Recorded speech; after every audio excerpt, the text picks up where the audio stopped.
Hi everyone, I'm Dr. Drew Ramsey. Let's talk about the 7 core principles of nutritional psychiatry.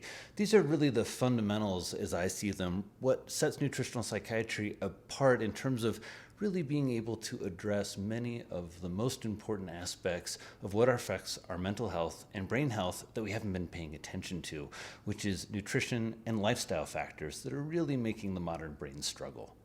Nutritional psychiatry revolves around these 7 principles.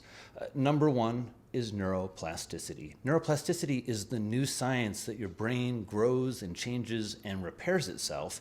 And what's exciting is research into new molecules like BDNF, a molecule that helps our brain grow and repair itself.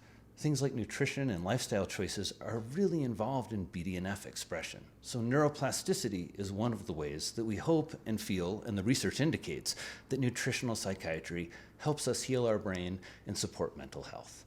Number 2 is inflammation. Inflammation is one of the currents that's really pushing our health towards very dangerous territory. Inflammation is driving obesity, diabetes, and for a lot of people, inflammation is driving depression and anxiety and cognitive fog. Now, this used to sound like some maybe aspect of the wellness world, but in all aspects of medicine, whether it's integrative or conventional, inflammation has become a huge and important concept. We know food and food choices are one of the major factors driving inflammation, so it's a great intervention for us in mental health. Number 3 is the microbiome. The microbiome is the collection of organisms that lives in our gut, mostly in our colon, bacteria, some viruses, all kinds of things, but mostly bacteria.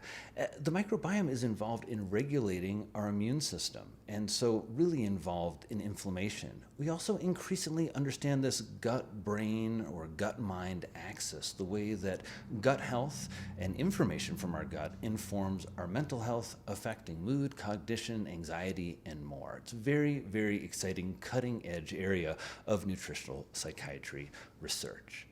All right, next up, a core principle is going to be nutrient density.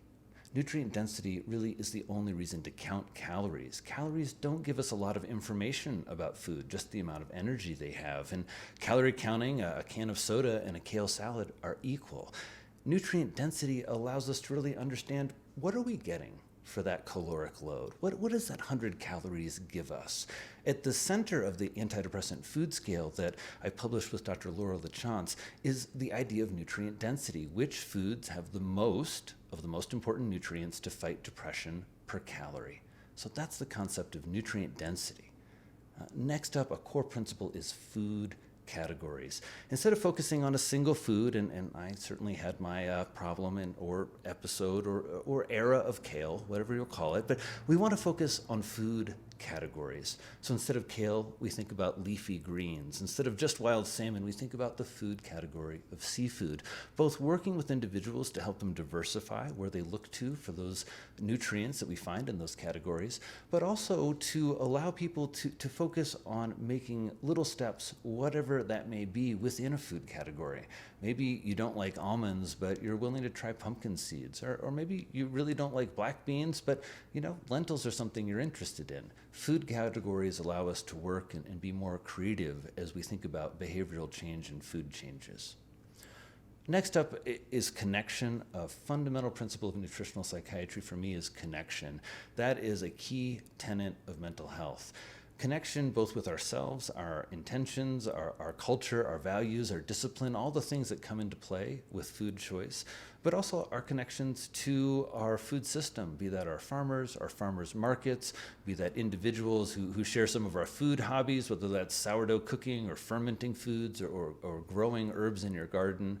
There's all kinds of ways for us to connect around food. It's a central aspect of all of our cultures in the world. So connection with food is a huge tenet because connection really helps us support our mental health. And then finally, the 7th key principle of nutritional psychiatry is eater evolution, that we continue to evolve and grow as eaters. Our tastes change, our knowledge changes, the research and evidence changes, and this really allows us to embrace a lifestyle by which we're evolving and growing as eaters nutritional psychiatry asks us that central to that growth is really keeping our neurons in mind and keeping our mental health in mind when we approach food. Those are the 7 core principles of nutritional psychiatry, this new field in mental health and in medicine that's merging psychiatry and nutrition, the idea that our mental health and our food choices are intimately tied. Please check out more videos we have on this and lots of information on my website, drewramseymd.com, plus some free downloads to get you started thinking about and living a brain-healthy eating lifestyle. I hope this helps you make choices to keep feeding your mental health and for you to evolve as an eater. I'll see you in the next video. Thanks.